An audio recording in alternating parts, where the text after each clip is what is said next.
സൈന്യത്തെ രാഷ്ട്രീയവൽക്കരിക്കുന്നത് വിലക്കണമെന്നാവശ്യപ്പെട്ട് രാഷ്ട്രപതി രാംനാഥ് കോവിന്ദിന് മുൻ സൈനിക ഉദ്യോഗസ്ഥർ അയച്ച കത്തിനെ ചൊല്ലി തർക്കം. കത്തയച്ചിട്ടില്ലെന്നും ആരാണ് കത്തയച്ചതെന്ന് അറിയില്ലെന്നും കരസേന മുൻ മേധാവി ജനറൽ എസ്.എഫ്. റോഡ്രിഗസ് പറഞ്ഞു. കത്തിൽ ഒപ്പുവെച്ചിട്ടില്ലെന്ന് മുൻ വ്യോമസേനാ മേധാവി NC സൂര്യമുല്ല വ്യക്തമാക്കി. എന്നാൽ കത്തിൽ ഒപ്പുവെച്ചെന്നാണ് നാവികസേന മുൻ മേധാവി അഡ്മിറൽ സുരേഷ് മേത്ത പറയുന്നത്.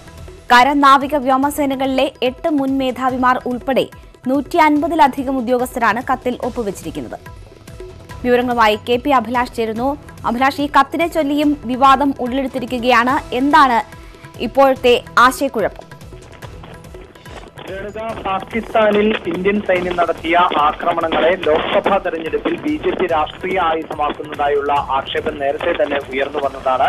ഇതിനിടയിലായിരുന്നു വിഷയത്തിൽ ഇടപെടണം എന്നാവശ്യപ്പെട്ടുകൊണ്ട് 150-ൽ-അധികം മുൻ സൈനിക ഉദ്യോഗസ്ഥർ അടങ്ങുന്ന സംഘം ഒരു കത്ത് തയ്യാറാക്കി. ഈ കത്ത് രാഷ്ട്രപതി രാംനാഥ് കോവിന്ദിന് നൽകി എന്നുള്ള തരത്തിലുള്ള റിപ്പോർട്ടുകൾ പുറത്തു വന്നത്.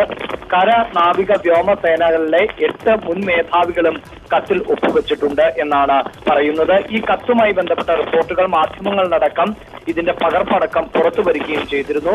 അതേസമയം ഇങ്ങനെയൊരു കത്ത് അയച്ചിട്ടില്ല എന്നും ഈ കത്ത് ആരാണ് തയ്യാറാക്കിയത് എന്ന് അറിയില്ല എന്നുമാണ് കരസേനാ മുൻ മേധാവി ജനറൽ S.F. റോഡ്രിഗസ് ഇപ്പോൾ വ്യക്തമാക്കിയിട്ടുള്ളത്. ഈ കത്തിൽ ആദ്യത്തെ പേര് റോഡ്രിഗസിന്റേതാണ്. അതായത് 150-ലധികം മുൻ സൈനിക ഉദ്യോഗസ്ഥർ.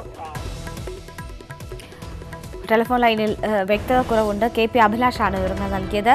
എന്തായാലും സൈനികർ രാഷ്ട്രപതിക്ക് അയച്ച കത്തിനെ ചൊല്ലിയും വിവാദം ഉടലെടുത്തിരിക്കുന്നു. സൈന്യത്തെ രാഷ്ട്രീയവൽക്കരിക്കുന്നത് വിലക്കണമെന്നാവശ്യപ്പെട്ടാണ് രാഷ്ട്രപതി രാംനാഥ് കോവിന്ദിന് മുൻ സൈനിക ഉദ്യോഗസ്ഥർ കത്തയച്ചത്. എന്നാൽ ഇത്തരം കത്ത് അയച്ചിട്ടില്ലെന്നും ആരാണ് കത്തയച്ചതെന്ന് അറിയില്ലെന്നുമാണ് കരസേന മുൻ മേധാവി പ്രതികരിച്ചിരിക്കുന്നത്. അഭിലാഷ് തുടരാം.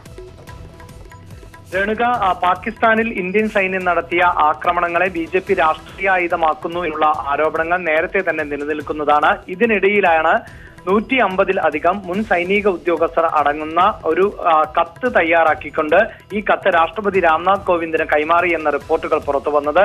ഈ കത്തിന്റെ പകർപ്പുകളടക്കം ദേശീയ മാധ്യമങ്ങളിൽ വരികയും ചെയ്തു. വാർത്താ ഏജൻസികളും ഈ കത്തുകൾ പുറത്തുവിടുകയും ചെയ്തിരുന്നു. ഈ കത്തിൽ ആദ്യം ഒപ്പുവെച്ചിട്ടുള്ളത് മുൻ കരസേന മേധാവിയായ ജനറൽ S.F. റോഡ്രിഗസ് ആണ്.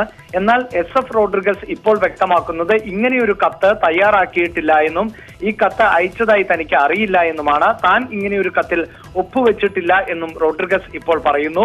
അതോടൊപ്പം തന്നെ കത്തിൽ ഒപ്പുവെച്ചിട്ടില്ല എന്ന് മുൻ വ്യോമസേനാ മേധാവി NC സൂര്യയും വ്യക്തമാക്കിയിട്ടുണ്ട്. അതേസമയം കത്തിനെ സ്ഥിരീകരിച്ചുകൊണ്ട് നാവികസേന മുൻ മേധാവി അഡ്മിറൽ സുരേഷ് മേത്ത രംഗത്ത് വരികയും ചെയ്തിട്ടുണ്ട്. അദ്ദേഹം പറയുന്നത് ഇങ്ങനെയൊരു കത്ത് തയ്യാറാക്കുകയും അതിൽ ഒപ്പുവെക്കുകയും ചെയ്തിട്ടുണ്ട് എന്നുള്ളതാണ്. ഇതാണ് ഇപ്പോൾ ഈ കത്തിനെ ചൊല്ലിയുള്ള തർക്കത്തിന് പ്രധാനമായ കാരണമായിരിക്കുന്നത്.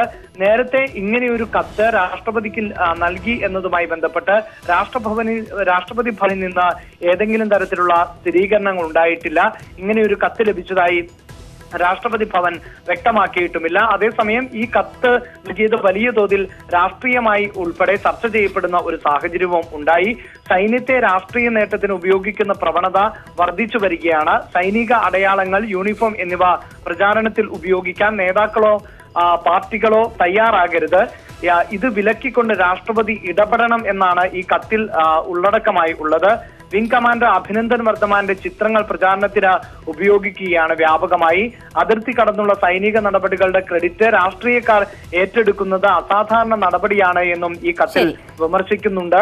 അതേസമയം അല്പസമയത്തിനകം കോൺഗ്രസിന്റെ വാർത്താ സമ്മേളനം നടക്കുന്നുണ്ട്. തീർച്ചയായും ഇത് സംബന്ധിച്ച് കോൺഗ്രസിന്റെ പ്രതികരണം അല്പസമയത്തിനകം തന്നെ നമുക്ക് ലഭ്യമാകുമെന്നാണ് സൂചനയും. രേണുക, KP അഭിലാഷാണ് വിവരങ്ങൾ നൽകിയത്.